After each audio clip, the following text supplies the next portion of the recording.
Setiap sholat bilang, asyhadu an la ilaha illallah. Aku bersaksi tiada Tuhan selain Allah.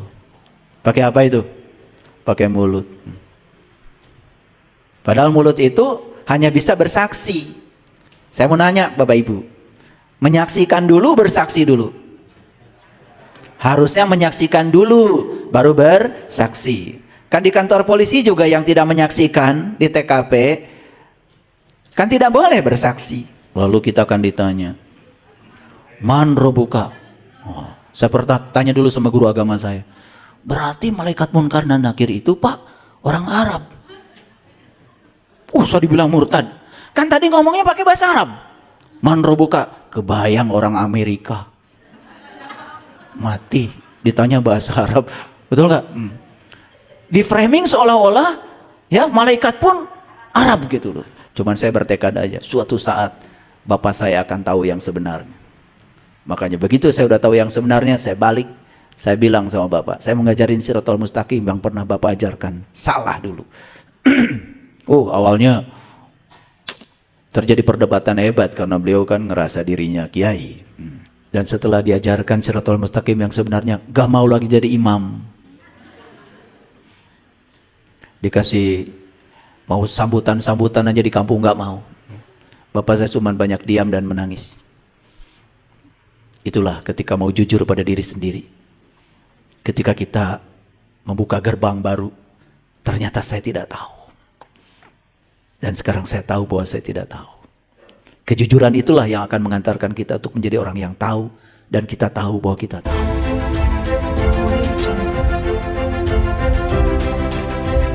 Jangan-jangan kita ini selama ini main seruduk aja. Main seruduk ya. Disuruh percaya tentang cerita masa lalu, langsung percaya. Disuruh cerita tentang, akhirat itu begini, begini, begini, langsung percaya. Nanti kalau mati itu, ya katanya seperti kulit yang terbuka, kemudian dikasih jeruk nipis. Nah itu, ada ceramah gitu saya lihat. Ya. Pokoknya ceramahnya serem lah gitu ya. Makanya habis dengerin ceramah gitu, ibu-ibu semua memproduksi hormon-hormon kortisol. Pulang dari masjid langsung wajahnya serem itu kayak uka-uka.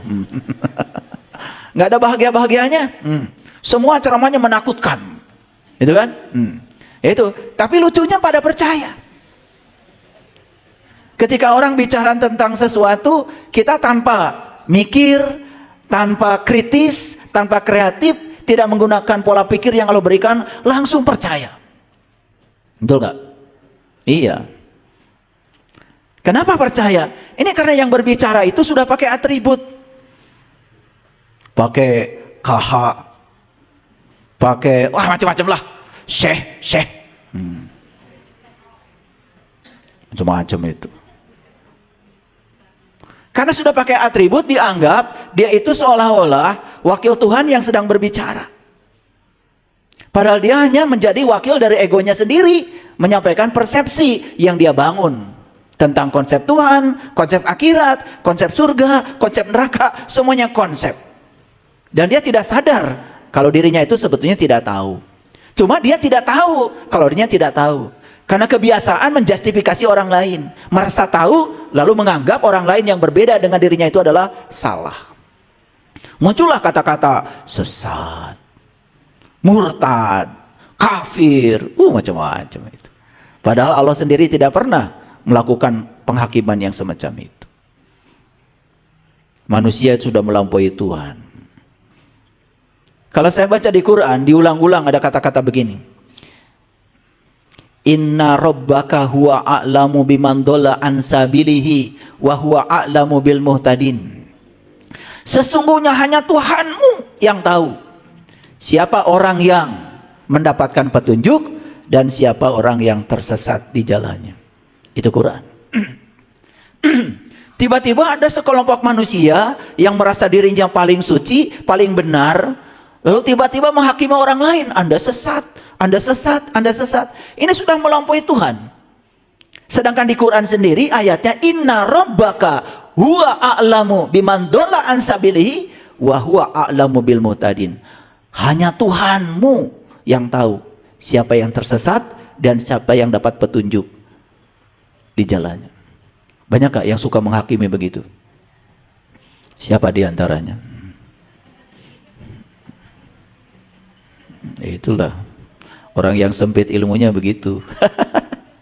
Ya, makanya saya kemarin ngasih kajian khusus untuk komunitas saya. Saya sampaikan pada mereka, ciri orang yang sudah sampai, yang sudah pulang, yang sudah sadar, dia punya kesadaran bahwa dia bukan pikiran, dia bukan perasaan, dia bukan tubuh, tapi dia itu adalah ruang. Ruang tempat terjadinya semua kejadian itu. Coba perhatikan. Masjid ini punya ruang nih, ruang kosong. Dan ruang itu, yang datang ke sini orang pelit, yang datang ke sini dermawan, tidak terluka. Dan ruang itu menerima apapun setiap datang kepadanya apa adanya. Makanya orang yang sudah pulang, jiwanya sudah pulang, sekarang di sini saat ini sekarang dia sudah jadi ruang. Kalau dia sudah menjadi ruang yang luas, apapun yang datang dia sudah tidak perlu menghakimi lagi, tidak perlu usil lagi.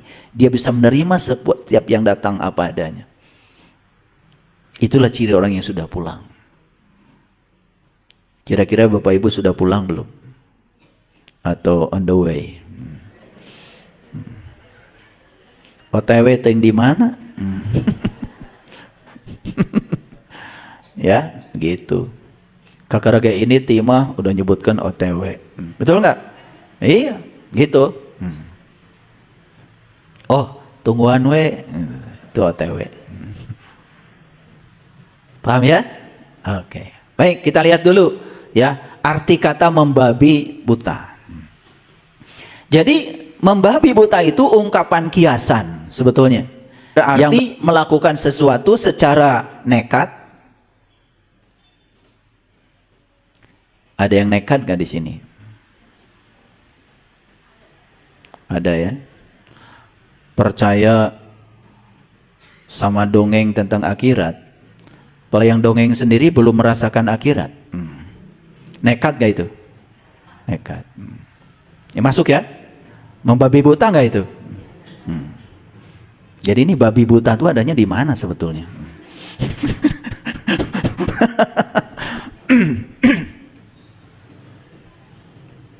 Gak usah dicari di kandang babi. Nekat. Nekat. Coba setiap sholat bilang asyhadu alla ilaha illallah, aku bersaksi tiada Tuhan selain Allah. Pakai apa itu? Pakai mulut. Padahal mulut itu hanya bisa bersaksi. Saya mau nanya Bapak Ibu, menyaksikan dulu, bersaksi dulu?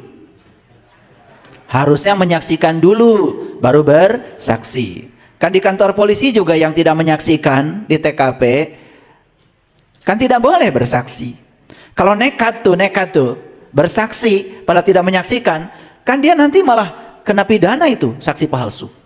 7 tahun itu saksi palsu itu. Belum menyaksikan sudah berani bersaksi. Coba, nekat gak itu? Nah itu udah masuk gak kira-kira babi buta ini udah masuk gak kira-kira? Wah, ada cerita itu. Wah, nanti ketika kita dikubur 7 langkah setelah semua yang ngantar pada pergi, datanglah 2 malaikat Munkar dan Nakir, bawa gegendir. Betul enggak? Lalu kita akan ditanya, man robuka? Saya pernah tanya dulu sama guru agama saya, berarti malaikat Munkar dan Nakir itu Pak orang Arab. Saya dibilang murtad. Kan tadi ngomongnya pakai bahasa Arab. Man robuka, kebayang orang Amerika. Mati ditanya bahasa Arab. Betul nggak? Di framing seolah-olah ya malaikat pun Arab gitu loh. Itu kan konspirasi. Lah kalian lagi hidup aja ditanya sekarang, siapa Tuhanmu, nggak bisa jawab. Apalagi udah mati. Tapi karena itu sudah diulang-ulang berkali-kali, ini lalu percaya.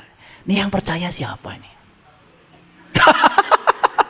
Bukan saya yang bilang ya, kan itu kiasan, ya. Nekat gak kira-kira itu? Nekat. Makanya saya dulu waktu kecil diajarin bapak saya, ini dunia, ini akhirat. Di sini ada jembatan, rambut dibelah 7, Shiratal Mustaqim, di bawah api menyala-nyala. Saya langsung keluar dari ruangan, ditarik sama ibu saya, kupingkeun bapak. Bohong, kata saya.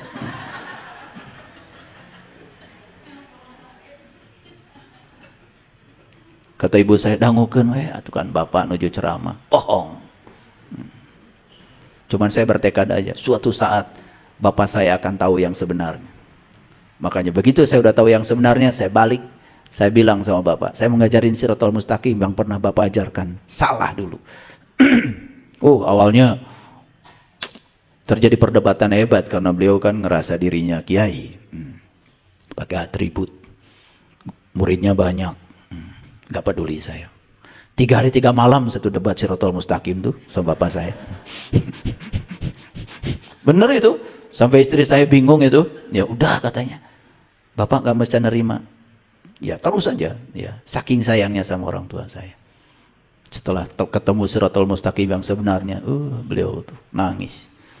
Setelah diajarin oleh saya, bahkan mau meninggal pun tidak mau di tangan anak-anaknya yang lain. Beliau datang dari kampung ke sini hari Kamis. Belum meninggal di rumah saya hari Minggu. Gak sakit, gak apa. Hanya untuk meninggal aja. Datang ke rumah. Ingin dipelukan saya peluk. Luar biasa. Saya lihat cahaya itu ya. Berputar ke sebelah kanan tuh. Waktu beliau baca, La ilaha illallah, Allahu Akbar. Titik-titik hitam di wajahnya itu hilang seketika, kuning wajahnya bapak saya. Dan setelah diajarkan Shiratal Mustaqim yang sebenarnya, gak mau lagi jadi imam. Dikasih mau sambutan-sambutan aja di kampung, gak mau. Bapak saya cuma banyak diam dan menangis. Itulah ketika mau jujur pada diri sendiri. Ketika kita membuka gerbang baru, ternyata saya tidak tahu. Dan sekarang saya tahu bahwa saya tidak tahu. Kejujuran itulah yang akan mengantarkan kita untuk menjadi orang yang tahu. Dan kita tahu bahwa kita tahu. Jadi kalau babi buta, gak bisa. Jadi membabi buta itu adalah ungkapan kiasan yang berarti melakukan sesuatu secara nekat. Ya, nekat. Kalap. Atau mengamuk tanpa mempedulikan risiko, aturan atau keadaan sekitarnya. Membabi buta itu menggambarkan tindakan agresif, berlebihan, yang seringkali tanpa perencanaan, tanpa pemahaman yang jelas. Itu. Makanya kalau ditanya Bapak Ibu, ditanya ya, yang sederhana aja. Yang sederhana. Pulang haji, pulang umroh, baru pulang nyampe rumah, ditanya yang sederhana aja. Yang sederhana. Tawaf ibu bapak di sana? Tawaf. Sabar putaran? 7. Nah, itu ada 8. Udah pasti bingung itu, pasti bingung. Betul nggak? Kenapa kalau orang bilang pusing itu selalu 7? Coba. Gak ada orang pusing 6 keliling, selalu 7 keliling, betul nggak? Betul nggak? Iya. Ini apa hubungannya tawaf 7 putaran dengan pusing 7 keliling? Coba. Kalau tidak mengerti kenapa tawaf 7, tidak mengetahui esensinya, ya pusing. Berapa keliling? Ya 7. Makanya kalian itu sampai sekarang pusingnya nggak 8, nggak 9, 7 aja. Betul nggak? Loh, kenapa pusing 7 keliling ada kaitan dengan Shiratal Mustaqim rambut dibelah 7? Kenapa ada kaitan dengan tawaf 7 putaran? Sa'i, bondar mandir, Safa dan Marwah 7 kali. Kenapa melempar melempar jumroh dengan 7 batu? Ini kan semua bahasa-bahasa simbolik leluhur yang kita tidak mau mencoba memahami karena kita membabi buta. Cenah kadang entah ku babi. Kagok ngaji teh. Paham sampai sini? Ada yang tersinggung nggak? Nyaris tidak pernah mempertanyakan, betul nggak? Iya. Ini bapak saya ditanya yang sederhana aja sama saya. Ditanya, yang kentut anus, kan yang dicuci wajah. Saya teh nunyian kesalahan nu mana? Betul nggak? Pernah nanya bapak ibu? Yakinlah, ya, yakin gak nanya? Pokoknya percaya aja, betul nggak? Dah batur kayak gitu. Betul nggak? Itu. Ini biar banyak tertawa bapak ibu. Ngaji terus banyak tertawa ya. Habis kajian dengan saya itu endorfinnya banyak, serotinin banyak, oksitoksinnya banyak. Habis dengar kajian saya itu pulang dari sini, ya, daya imunitas tubuh naik, wajah tidak serem lagi. Itu udah berhasil ya, walaupun belum ketemu jati diri. Udah berhasil lah segitu juga, lumayan. Jadi membabi buta itu bertindak seganas dan seaneh babi yang buta. Kebayang ya, babi yang gak buta aja main seruduk, betul nggak? Ini sudah babi buta lagi. Kebayang nggak nyeruduknya kayak apa? Gitu, paham ya? Udah gitu aja penjelasannya. Saya coba dalam terminologi Arab nih, saya coba cari padanan kata dalam bahasa Arab. Ternyata dalam bahasa Arab ada istilah yang sepadan tuh dengan membabi buta itu. Namanya itu tahawur. Itu. Nah ternyata tahawur itu keterlaluan. Tahu keterlaluan? Perlu saya kasih contoh. Kalian itu belum menyaksikan bersaksi. Keterlaluan nggak? Nekat nggak itu? Nekat. Tapi terus menerus nekatnya ya sampai sekarang. Betul nggak? Kalau atahiyat kan kalian begini ya, asyhadu alla ilaha illallah gitu kan? Nggak ada asyhadu alla ilaha illallah, nggak ada ya? Nggak ada kan? Tapi coba tanya, kenapa bukan jempol, bukan kelingking, kok ini yang diacungkan Nabi Muhammad? Itu pelik sekali itu. Kalau tidak terbuka mata kalbunya nggak akan ngerti. Lalu kenapa ini diacungkan tepat pada saat baca syahadat? Apa kaitannya syahadat dengan telunjuk ini? Yang sudah mengerti ketawa-ketawa aja, mesem-mesem. Makanya orang yang udah tahu itu enaknya paling cuma diem aja, diam. Tidak menghukumi orang, udah tahu. Coba yang tidak tahu ribut. Pernah saya nanya orang yang so tahu itu, ya, kenapa Anda kok sholatnya gini? Itu kan nunjuk sama Allah. Wih, berarti Allah di depan dong. Coba tunjukkan sama saya ayatnya kalau Allah itu di depan. Gak ada ayatnya. Kan Allah malah bilang, aku bersama kamu. Lebih dekat daripada urat nadi lehermu. Urat nadi leher di mana? Di sini. Harusnya kan asyhadu alla ilaha illallah. Harusnya begitu. Betul nggak? Betul nggak? Ini ya cerita ini aja lah, narsis sedikit ya. Cerita ketololan. Bertahun-tahun, betul nggak? Ada yang bilang gini, itu nunjuk sama Allah. Wah, kita aja kalau ditanya rumah Pak RT sebelah mana? Sebelah sana. Berarti kalau nunjuk sama Allah kan harusnya sopannya asyhadu alla ilaha illallah. Betul nggak? Sesat lagi. Yang gini sesat, yang gini emang nggak sesat kalau nggak ngerti. Itu cuman berani dan bisa menghukumi orang tanpa alasan. Itu yang disebut dengan tahawur, keterlaluan. Makanya saya cari ilmu ini belasan tahun Bapak Ibu. Makanya sekarang saya pelit dikit deh, nggak saya bagikan di sini. Nyarinya belasan tahun, enak aja sebentar dikasih, betul nggak? Wah, saya berdarah-darah cari ilmu itu. Ada yang bilang menyatakan Allah satu. Lah, kata siapa Allah? Jadi kalau Allah satu berarti bebas dong, boleh pakai jempol, kan yang penting satu. Boleh juga asyhadu alla ilaha illallah, boleh, kan satu. Yang penting satu, atau lebih besar lagi, asyhadu alla ilaha illallah. Semua alasannya itu dibuat-buat dan tidak masuk akal. Padahal agama itu akal, dan tidak ada agamanya bagi yang tidak berakal. Maaf, nggak akan saya berikan di sini, enak aja. Saya juga berdarah-darah nyarinya. Saya udah keliling, wah katanya ada guru hebat di sana, udah saya datang. Udah keliling dunia, saya ke Kutub Utara cari yang ini. Udah sampai ke Iceland saya tuh. Nggak ketemu, ngojai we di Iceland. Tuh panggil. Ternyata semua jawabannya itu ada di sini, di dalam diri kita, Bapak Ibu. Ternyata diri kita ini adalah perpustakaan terlengkap, terhebat, yang pintu-pintunya masih tertutup karena kebisingan pikiran kita sendiri.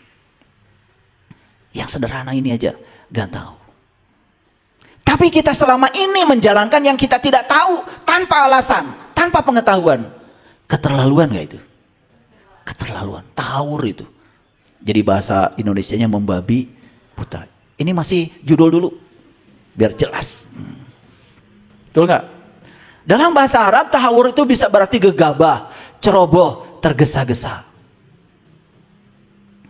Tahawur adalah sikap berlebihan seseorang yang timbul akibat kurang pahamnya mengenai sebuah masalah. Ini lebih menusuk lagi nih, membabi buta dalam bahasa Arab. Jadi melakukan sesuatu ya akibat kurang pahamnya mengenai sebuah masalah, terus dilakukan padahal nggak ngerti. Padahal Bapak Ibu, Nabi Muhammad sudah bersabda, as-sholatu mi'rajul mu'minin.